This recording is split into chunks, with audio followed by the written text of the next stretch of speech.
Na aula passada, abordamos a manutenção preventiva 1, que deve ser executada sempre que desvios de frequência são detectados.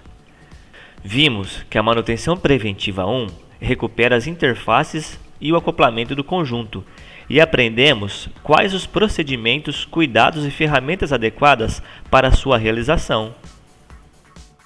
Nessa aula, conheceremos a manutenção preventiva 2.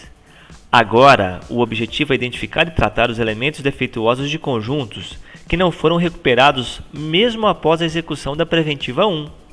Vamos lá? A manutenção preventiva 2 é realizada somente quando a manutenção preventiva 1 não foi suficiente para manter o bom desempenho do conjunto.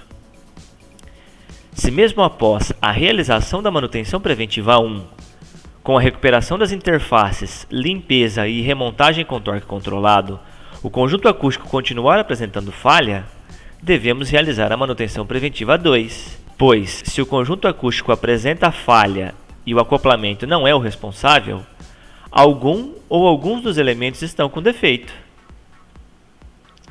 A manutenção preventiva 2 começa com a identificação do elemento defeituoso. O primeiro passo é testar o conversor sozinho, utilizando o analisador de transdutores TRZ.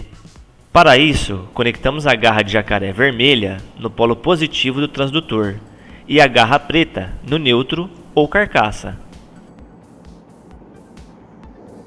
Selecionamos no software a frequência de operação do conjunto acústico, seguido pela letra C de conversor entre parênteses. Após a seleção do elemento em teste, pressionamos o botão Play para realizar a medição.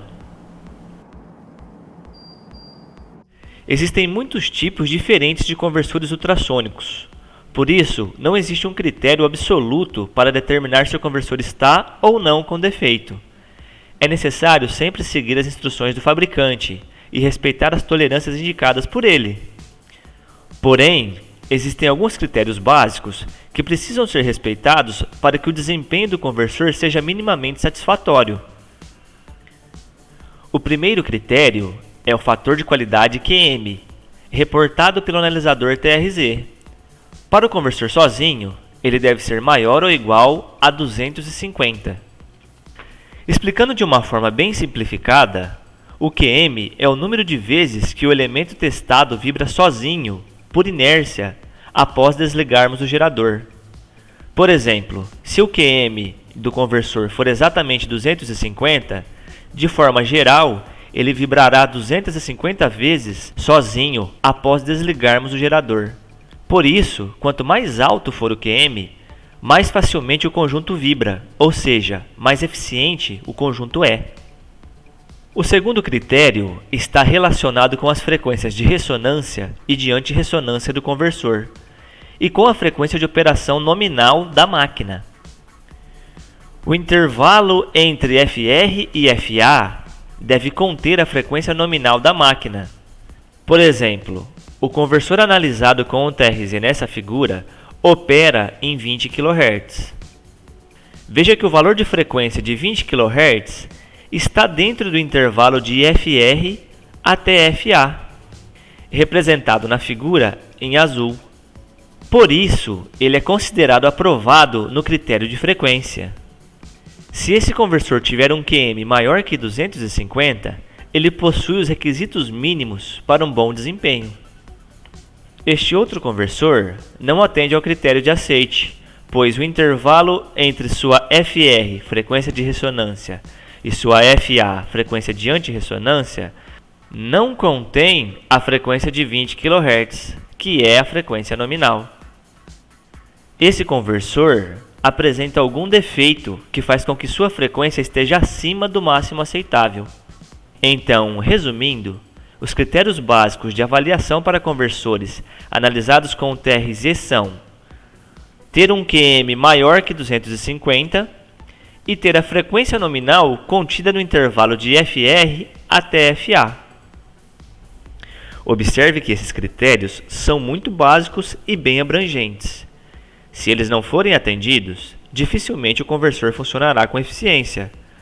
Porém, eles podem não ser suficientes. Devemos sempre seguir as instruções do fabricante.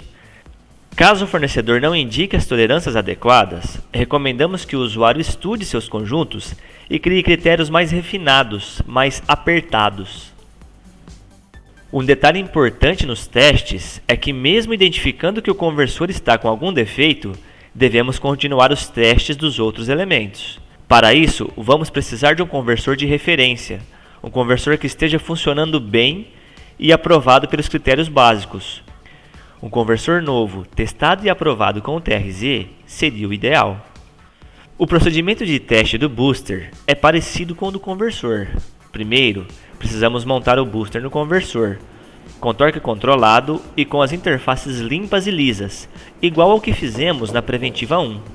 Depois, basta conectar as garras de jacaré no mesmo lugar de teste do conversor. O critério de aceite do conversor mais booster está relacionado com as frequências do conversor sozinho. Por isso, precisamos ligar a memória do software para compararmos as curvas. Agora, precisamos mudar no software de C para C mais B, porque estamos testando o conversor mais booster. Em seguida, clicamos no botão Play para realizar a nova medição. Os critérios básicos para o booster são QM maior que 700 e o intervalo de FR até FA do booster deve estar dentro do intervalo de FR até FA do conversor sozinho. Nessa imagem, temos as frequências FR e FA em vermelho dentro do intervalo azul, que é o intervalo de FR até FA do conversor sozinho. Por isso, ele é um booster aprovado nesse critério. Nessa outra figura, o booster está reprovado, porque o intervalo vermelho de FR até FA do booster está fora do azul. Vale reforçar que mesmo se o conversor tivesse sido reprovado, ainda deveríamos testar o booster. Para testar o sonotrodo, o procedimento é parecido com o teste do booster. Montamos o conjunto todo e selecionamos no software C mais B mais H. O H é de horn, sonotrodo em inglês.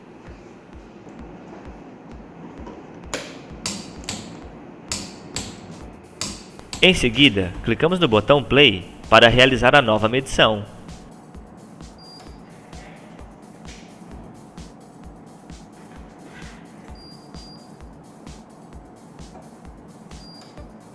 A diferença agora está no critério de julgamento. O valor de QM precisa ser 1000 ou mais.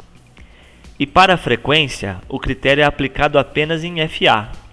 A FA medida deve ser no máximo a frequência nominal mais 0,5% e no mínimo a nominal menos 0,5%.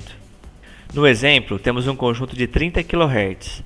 A FA mínima, que ainda pode ser aceita, é 30 menos 0,5% de 30 kHz.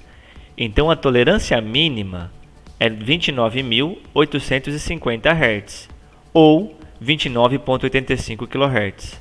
Do mesmo jeito, a FA máxima será 30.150 Hz ou 30,15 kHz. Esse critério de frequência é igual ao da manutenção preditiva da primeira aula desse módulo. Vale lembrar sempre que esses critérios são básicos e as tolerâncias do fabricante é que devem ser respeitadas. Nos exemplos, temos um sonotrodo aprovado e um reprovado. Novamente, se quiséssemos testar apenas o sonotrodo, teríamos que usar um conversor e um booster de referência, testados e aprovados. Esse é o resumo dos 3 testes para determinar o elemento ou os elementos com problema e os critérios básicos para cada teste. Excelente! Já sabemos identificar qual elemento do conjunto está prejudicando seu funcionamento.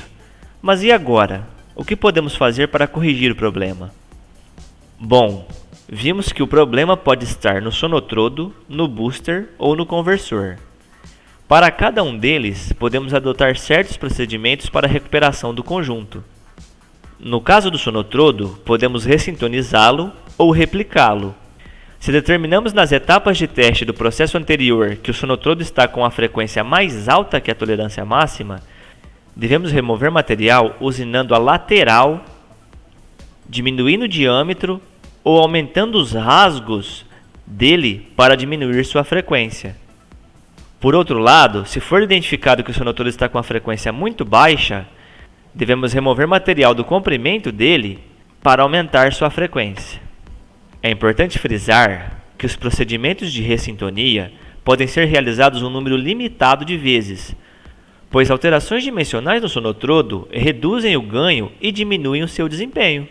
Por fim, se o sonotrodo estiver com alguma trinca e ou fator de qualidade muito baixo, ele deve ser substituído ou replicado. Aqui temos a sintonia de um sonotrodo em andamento.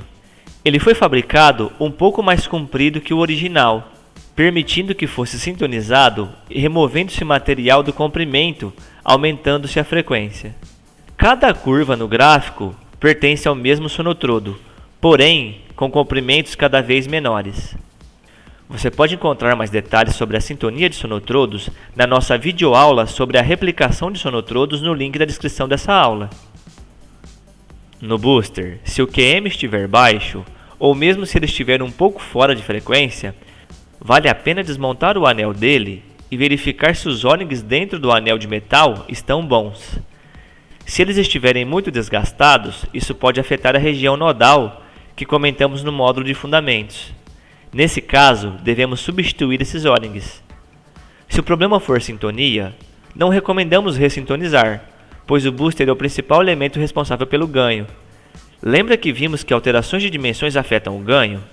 Então, se tentarmos remover material para sintonizar o booster, teremos o efeito colateral no ganho, diminuindo o desempenho dele, mesmo estando sintonizado.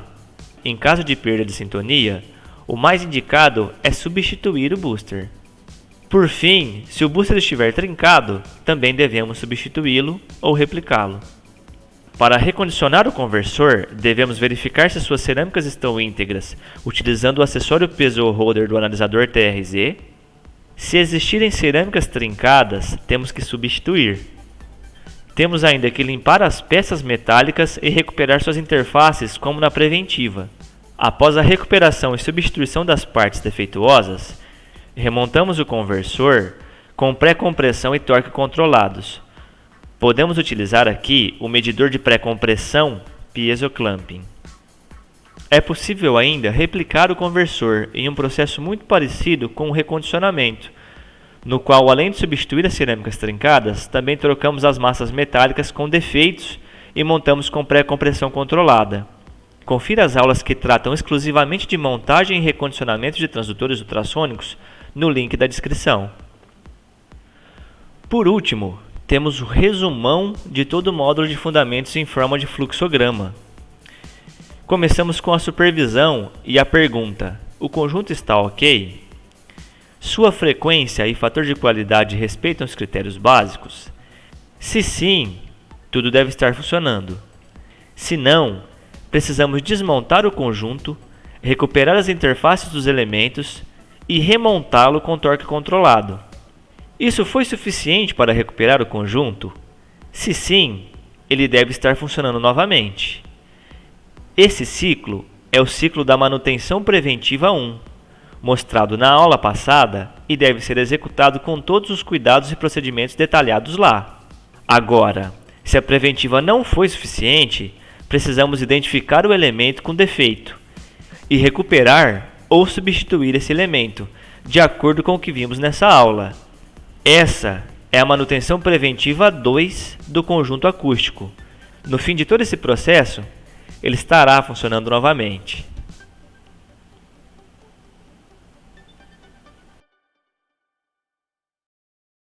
Essa é a última aula do módulo de fundamentos do curso Entendendo e Cuidando de Sistemas de Solda por Ultrassom. E esse é o último módulo do curso. Existem outros módulos opcionais, que são o módulo de recondicionamento de transdutores e o módulo de réplica e sintonia de sonotrodos, que devem ser lançados em breve.